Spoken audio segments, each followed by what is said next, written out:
Hello everyone, Neve here, and as you can see, we are not in my ritual room. We are in my art studio. So the lighting is going to be a little bit different. You see a lot of shadows here. I try to have a light here I'm trying to have this light here to try to help with the shadows, but then it kind of adds a glare to the cards. So we'll see how this goes. But I'm in my art studio right now, and here we are. So we are doing a walkthrough of the Horror Tarot. So I'm really excited about this one. I've had this on my list for a while. And I kept forgetting what deck this was. And so Don Michelle has talked about this deck a few times, and she's kind of called it her Castlevania deck. And I actually love Castlevania. I agreed with her when she was showing the deck. But every time I thought about I want to check out that Castlevania type deck, I kept forgetting the name of what this deck was, because obviously it's not Castlevania. It is just a general vampire-esque deck, and it's called the Horror Tarot, but it's pretty vampire specific. I think so anyway.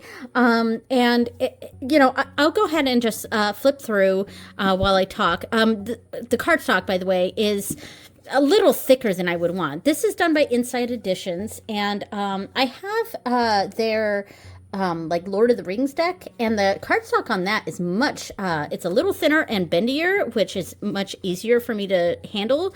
This cardstock is a little too thick for my taste. It is bendy though, so it's not too bad, but trying to shuffle this, it does hurt my hands a little bit. I'm someone with very small hands, so, it is what it is. So I'm going to go ahead and flip through these cards while I talk. All right. So, so this is out of order, by the way. I have been using this deck.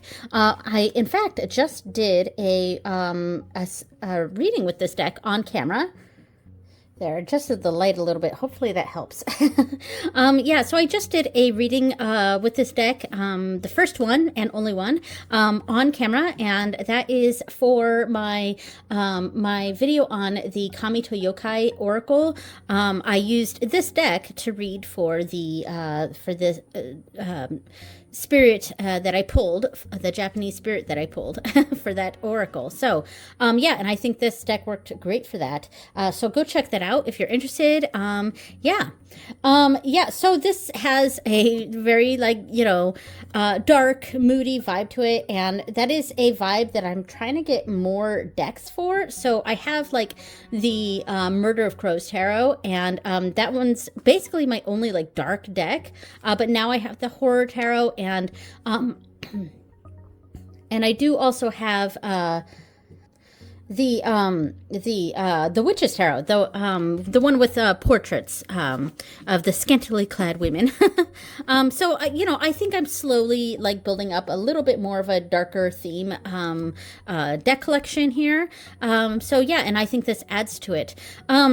So this does feel very Castlevania to me, and obviously it is not Castlevania. I'm trying to get this where it's not showing the light here. There we go.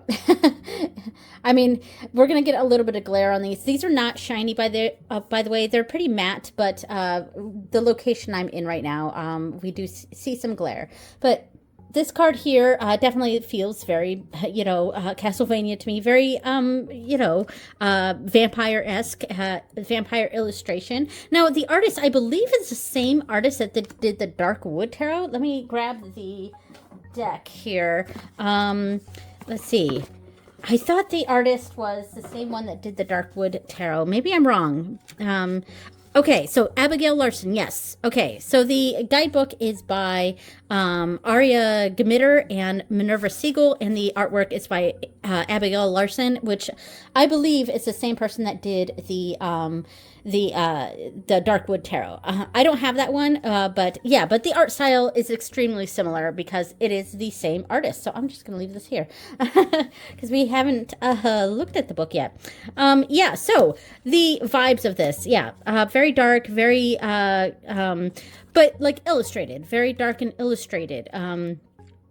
I believe this kind of has a different vibe from the Darkwood Tarot, I think. I don't own the Darkwood Tarot, but I would say that this one, I've seen it a gajillion times. And this one, while the art style is the same, the feel, I think, is different. Maybe? I don't know. And I do like the borders, actually. I feel like a lot of people probably wouldn't like the borders. This card is super Castlevania to me. This one too. I feel like a lot of people wouldn't like the borders, but I actually like them. So they don't bother me too much. It kind of gives a vibe to this. Yeah. So this is a darker deck, but it's got a playful vibe to it. Ooh, here we go. Here's a vampire. Yeah. I'm actually a big fan of this deck, and I'm glad I got it. It was pretty cheap, actually. I think typically on Amazon I see it for about $22 US, but I have seen it on sale for like really, really cheap, and unfortunately I missed a sale. It was like $12. It had gone down to like $12, and for some reason I hadn't grabbed it. I hadn't snagged it yet. I had it on my list, but I was like, oh, I'll come back to it. And then when I came back to it, it was no longer on sale, and it was like the full $22 again. So I was like, oh, geez. And I held on to that for a while. I was like, all right, notify me when it gets below this price range. And that wasn't happening. So I just was like, all right, I'm just going to go ahead and get this deck. It's only $22. So this makes me think of gargoyles because, we have a gargoyle-like figure here. Does anyone out there did you guys watch the show Gargoyles growing up? Or when you were younger. Gargoyles was, it was a Disney cartoon on the Disney Channel, and I loved it. And there's a lot of connections to Star Trek, which I love. Obviously I'm a huge Trekkie, but there's a lot of the same voice actors in that show that are in Star Trek series, the 90s Star Treks. Like Jonathan Frakes and Marina Sirtis, etc. I think Kate Mulgrew also plays a voice on a character from Gargoyles. But yeah, anyway, some of the cardstock I don't love on this. It's not flimsy. It's just it's a little too thick for me.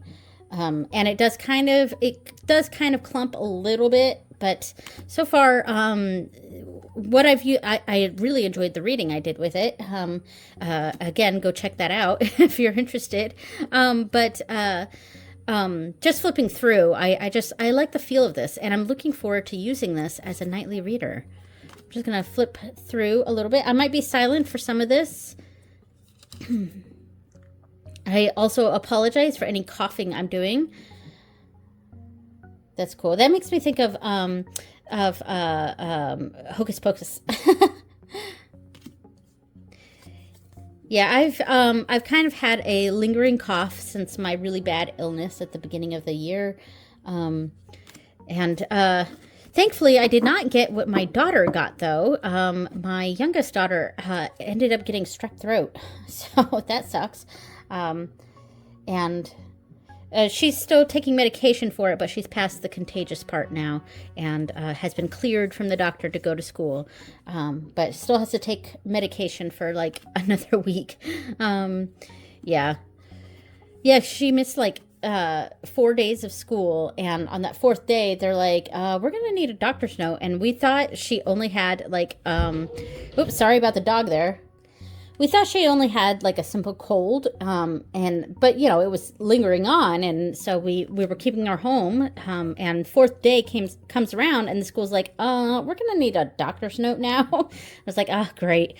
And I thought she only had a cold, and so we went to urgent care and didn't think, and she was also starting to feel a lot better too, so we didn't think anything was going to come of it. And they're like, we're going to run a few tests, we're going to run this test and that test and this test, and I was like, okay, whatever.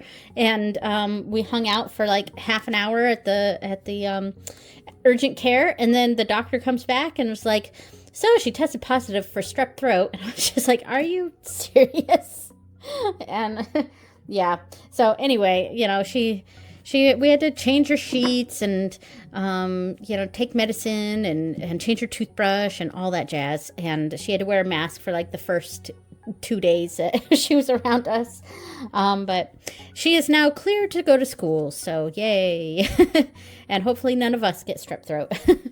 But anyway, so this has been such a crazy week. Like just, I mean, in the world, in the United States, in our household, and like just everything has been like, I feel like you know, there's just a lot of going on in the world right now. And so getting these moments to just enjoy a deck that I got. And yeah, I don't even know what I'm saying anymore. I'm just rambling while I look through these cards. Yeah.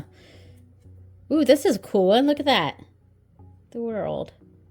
It's almost, in a weird way, kind of makes me think of like Cthulhu, but then also like the Ood from Doctor Who. That's kind of what it makes me think of. That one's really nice. Temperance. And as far as I can tell by the imagery, it looks pretty typical RWS for the most part. You know, you can glean some RWS meanings from that. And the pip cards can be a little pippy. Like this one's slightly pippy, but it makes sense. 4 of Pentacles, and it's a spider's web, and the pentacles are in the web. Basically, it's part of the web, so that makes sense. And this is very typical 7 of Wands, Hangman, of course. So yeah, so there's not much to really say as I'm flipping through. This is really just a vibe kind of deck. Oh, I like this one. It's like a werewolf. That's cool. 3 of Cups, very typical. And I like that it's, it looks like 3 different types of beings. It's not just like vampires or werewolves or whatever. It looks like 3 different types of beings are gathering, forces coming together. That's kind of how I think of the 3 of Cups there. 6 of Cups, we have a child with lilies. That makes sense. All right, Queen of Pentacles. Yep, very typical imagery here. 2 of Pentacles. Yeah, that's pretty typical. 5 of Swords.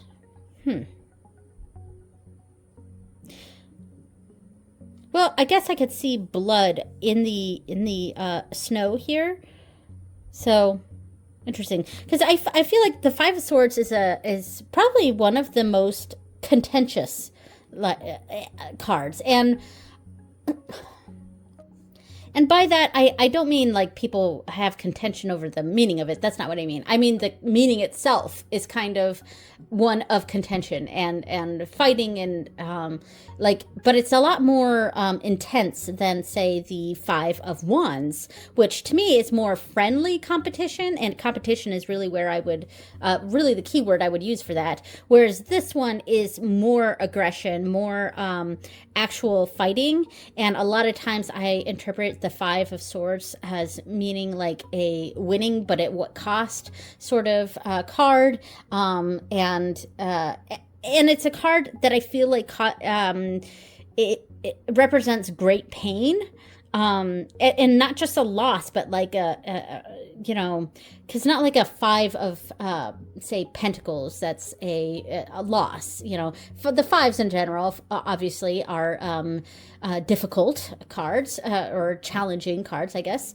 But with this one, I feel like it's there's more of a contention to it. There's more of a like a fight sort of card, and but not in a good way.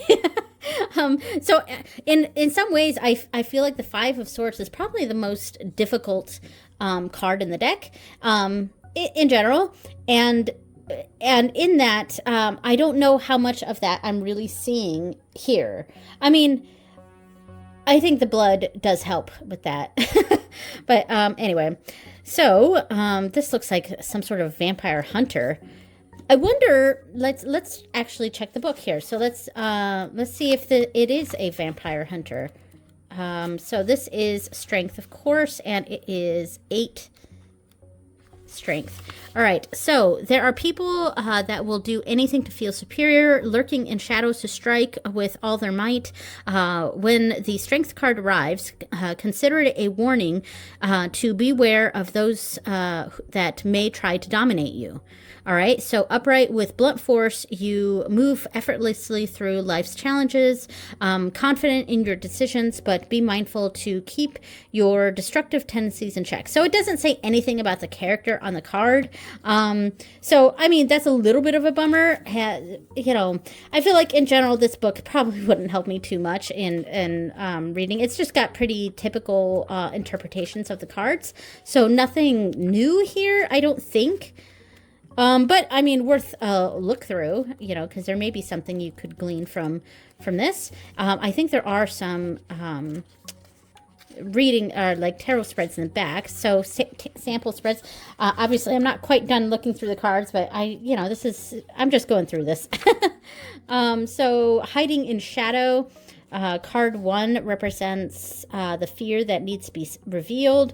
Card 2 is, this card depicts what is concealing the fear.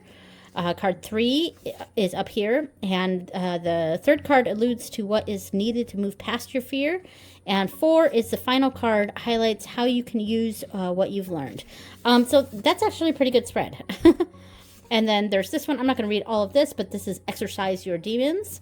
That's pretty cool too. I like that. And here's another one, Deal with the Devil. Ooh.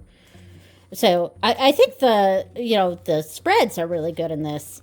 The card meanings are pretty generic for the most part, but worth looking through. All right, 3 of Swords here. Oh, it's a heart on a plate. That's cool. That's an interesting take on that. 10 of Wands. Interesting. It's almost like a ritual is being performed. So 10 of Wands, of course, we've got represents like burdens and things like that.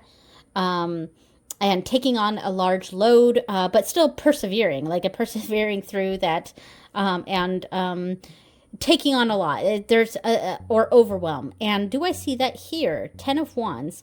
I wonder, okay, I am going to look in the book for this one too, because I'm just curious. All right, so 10 of Wands, upright. Success requires effort. Okay, yes. The 10 of Wands represents the responsibilities and duties that come with pursuing a goal. You are feeling the burden of your dreams. So the interpretation is what should be represented here. Interesting. All right, well, I don't quite know how that imagery relates to the 10 of Wands, but all right, here's the 8 of Pentacles, which in general is my favorite tarot card. How do I feel about this? Yeah, not bad. It's fine. 6 of Pentacles, I like this one. That's cool. Hermit, yep, that makes sense. Ace of Pentacles, I just got this one recently. Good Ace of Pentacles. Same with the 10 of Cups. We're seeing my cards that I got in my reading. So yeah, 10 of Cups. 6 of Wands. Queen of Wands. That's a good one. I like this Queen of Wands. Queen of Wands is my significator card, so I like that. 9 of Cups. Quite like that. And the 2 of Swords. I like that. All right, so I'm going to pull out some decks and see what kind of pairings we can do here.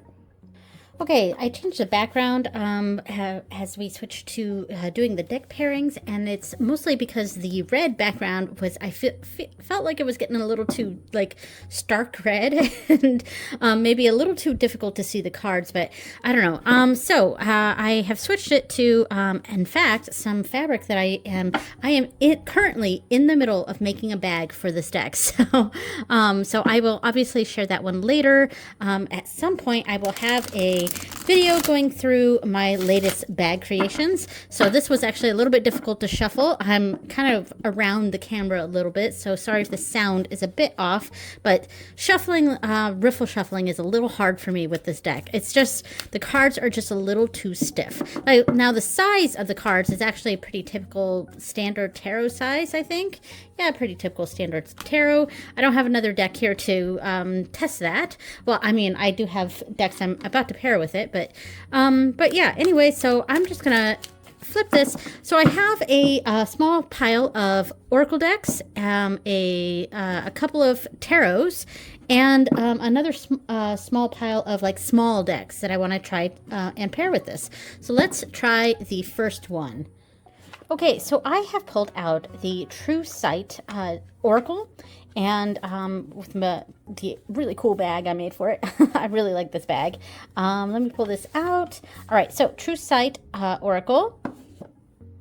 Now I'm placing this one in between the two tarot cards here, but I feel like what I actually kind of like this True Sight tarot more for, or not tarot, oracle more for, is using it as spread positions. But like, let me take a look at how this looks together between the two. I don't know, because this is actually a little bit surprising to me. I thought for sure this was going to be a match made in heaven. The themes go together pretty well, but I feel like because this is so white, and whereas this has kind of a muted tone to the cards, that maybe the white is a little bit too stark. I don't know. Yeah, and I'm actually surprised by that, because I thought for sure that this was going to be a winner chicken dinner. But yeah, I think I'm mixing up the cards here. Yeah, so let me actually lay out what a spread would be with this. Maybe that might help this a little bit better. And the next deck I'm going to pull out also has that stark white, so maybe I could use all three together.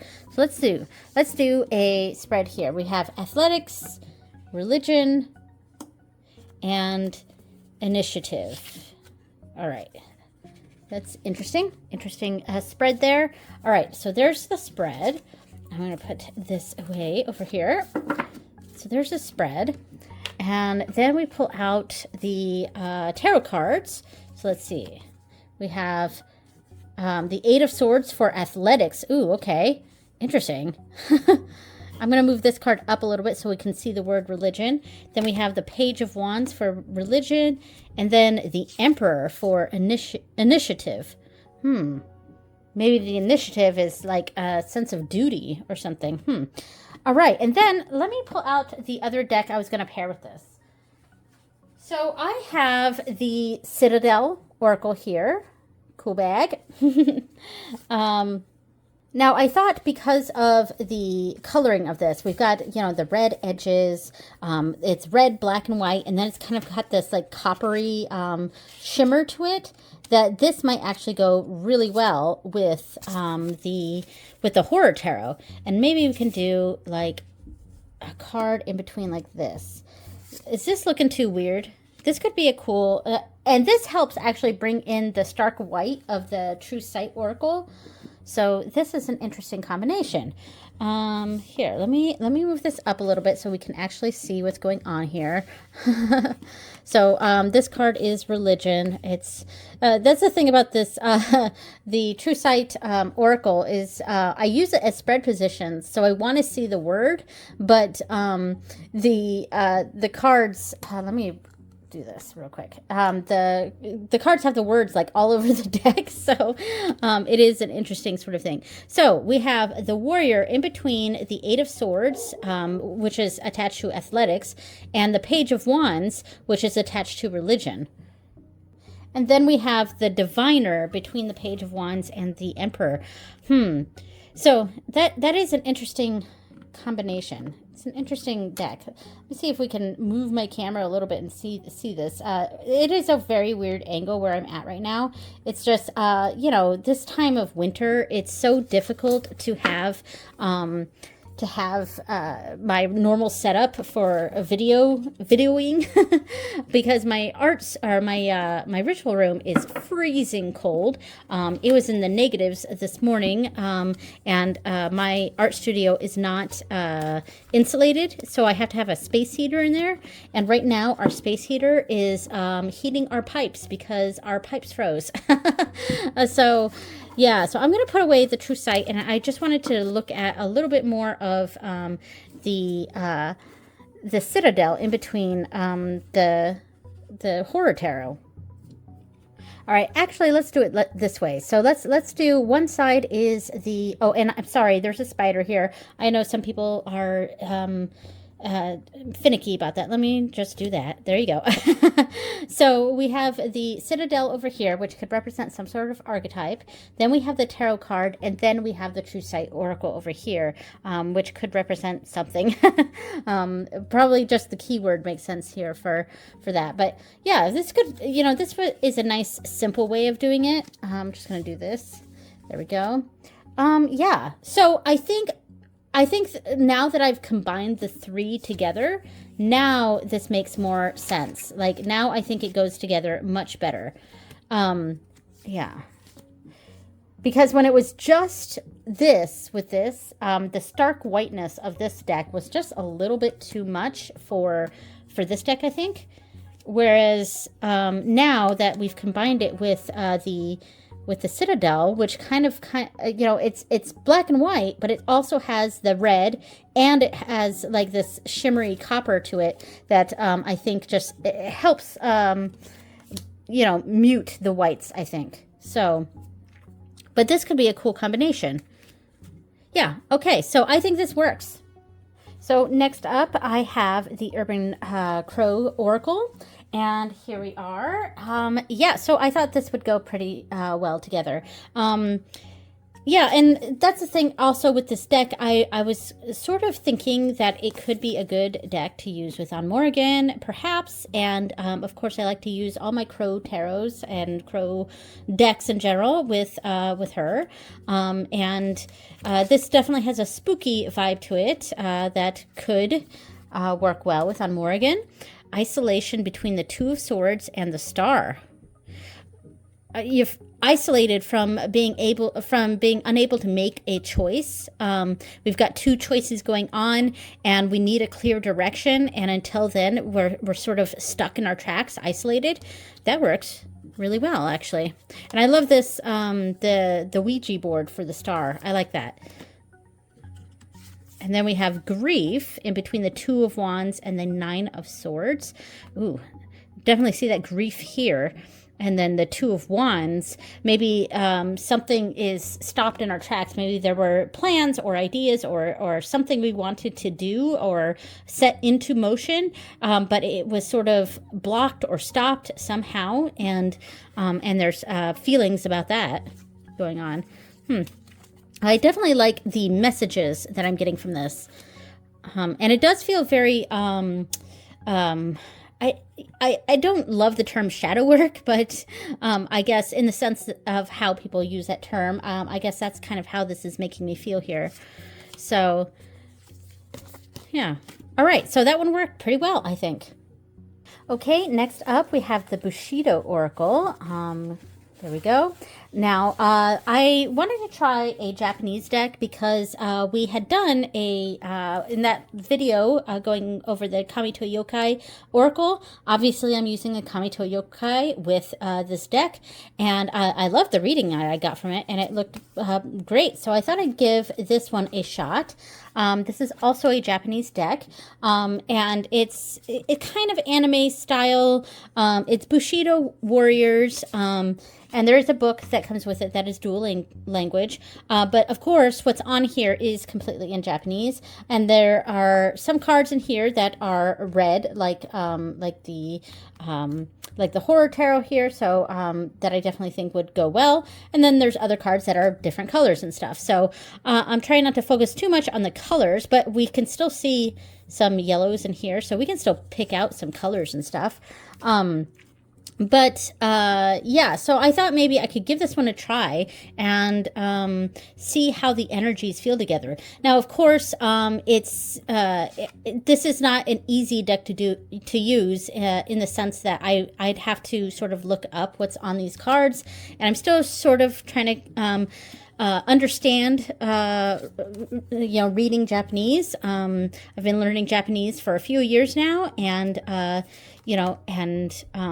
I'm able to read some of the stuff, but a lot of it I'm not. So this is definitely something I need to work on more, is understanding what the messages are. Because what's up here is just saying the name of this Bushido warrior, and then what's down here is more of the message.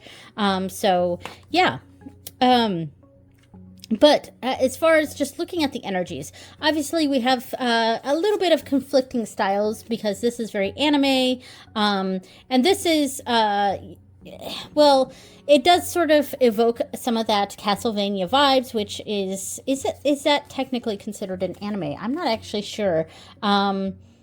Is it Japanese? I'm not sure. I did watch it in Japanese, so I guess I treated it like it's an anime. So it does sort of have those vibes, but it's a different kind of art style here. Yeah. Hello. There we go. Some of the cards stick together a little bit here, but in general, like, how do I feel about the energies here? I feel like they could go well together. Because I don't hate this at all. I feel like this could work. I just need to understand the Japanese a little bit better, and until then I would have to use a book. But it definitely has an animated style to this, so it's got a vibe to it.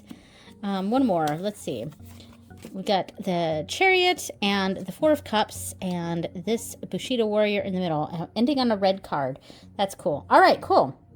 All right, so for the tarots, I pulled out two side by side here. I got the Murder of Crows, and I have the Intuitive Night Goddess Tarot. And I thought maybe we could just do them together, since I only pulled out two tarots. So let's just do them together. And who knows, this could work. So we've got kind of this darker energy on both of these cards, both sides here. The Murder of Crows is got that very, very dark energy here. Whereas it's much lighter here on the Intuitive Night Goddess Tarot. But it does this deck does have that sort of darker vibe as well. Just different, darker in color. And then we have, I'm going to take off a chunk here. Here we go. And then we have the Horror Tarot here in the middle. And I'm just trying to, I can look at them separately, and I can look at them together as one reading, or like looking at these two together. How do I feel about it? Focus. There we go. Or looking at these two together. Ooh, I actually think I kind of like this. I think I like this one a little bit more. But there could be cool things that I could do with this one, I think. Yeah, all right. So it does look pretty cool. Yeah, I don't think I like them together. Initially I thought maybe that could work, but now that I've done a few cards, I'm not quite sure. But I'm mostly looking at this side right now, and this looks really good. And trying to gauge. I think it could go pretty well with both of them. I'm just not sure how I like them together, but who knows? Maybe. Couple more. What do you guys think? What do you think of this combination? Either all three or them individually, like this one with that one and this one with that one. So, I mean, and I'm not against pairing tarot with tarot at all. I actually do that fairly frequently. I don't just do tarot and oracle. I like to do tarot and tarot. So, ooh, Hangman.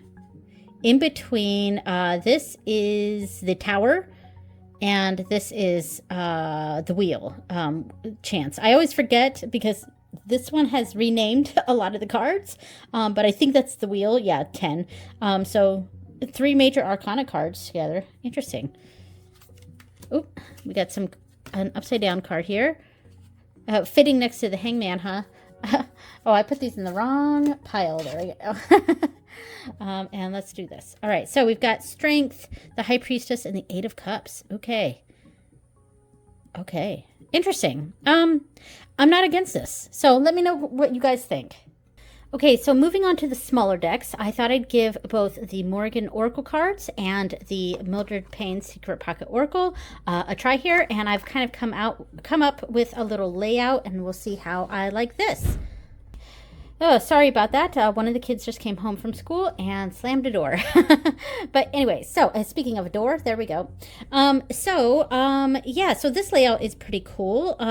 We start off with one of the Morgan Oracle cards, and then we have a 3-card tarot reading and a 3-card Mildred Payne reading here, and then we end with another Morgan card.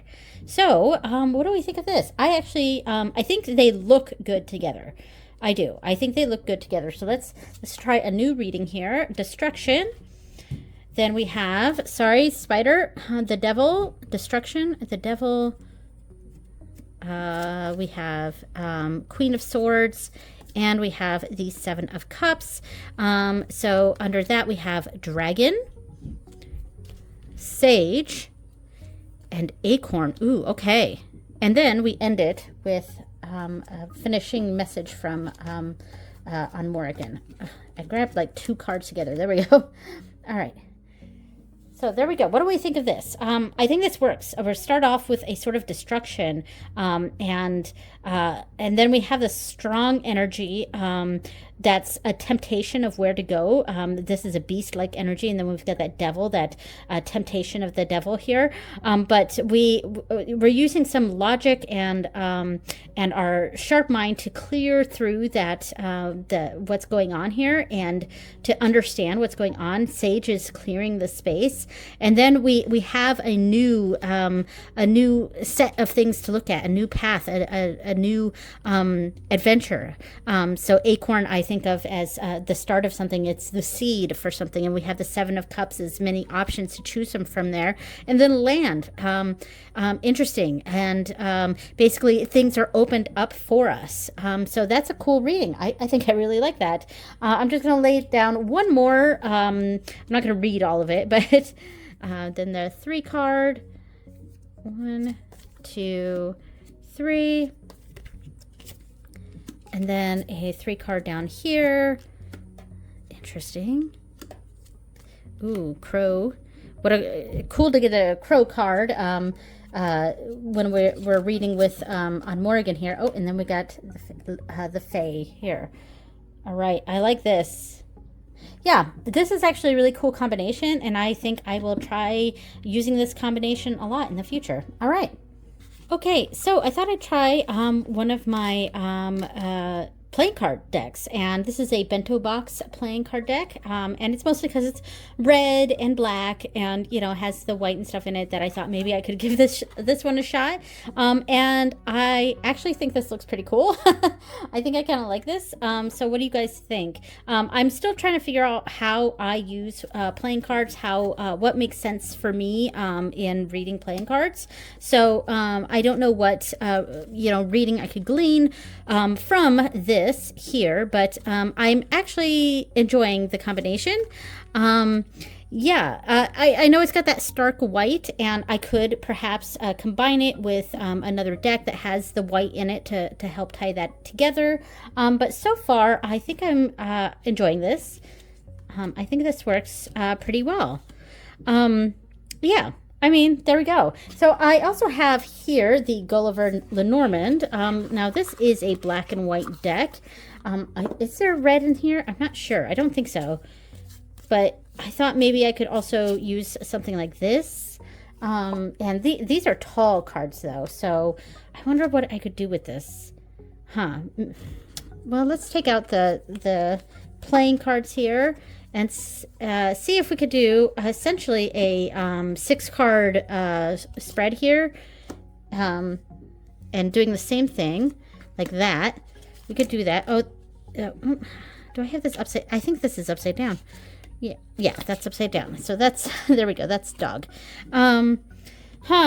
Actually, now that it's here, I'm not sure how I feel about it. Let's bring this right here and do this. Because I don't like, I didn't like it separated like that. I don't like to do weird stuff with Lenormand. Not usually anyway. Yeah, there we go. Well, it's not terrible. There is a little bit of red. Okay. Mostly for the playing card stuff. Yeah, you know what? It could work. It could work. Yeah, but I kind of liked the playing cards a little bit more. I kind of like, and I also liked it like that. I liked the the separation like that. I thought this was actually really cool. Like that. And yeah, I mean, that could be a cool reading. Okay, so I think my favorite combinations, I really liked the Citadel Oracle with this. And I also really liked that layout with the Morrigan Oracle cards and the Mildred Payne cards. I like that layout as well. And there were a few others I also really liked. All right, so that is everything. This is the Horror Tarot. Thank you so much for watching, everyone, and I will see you next time. Bye!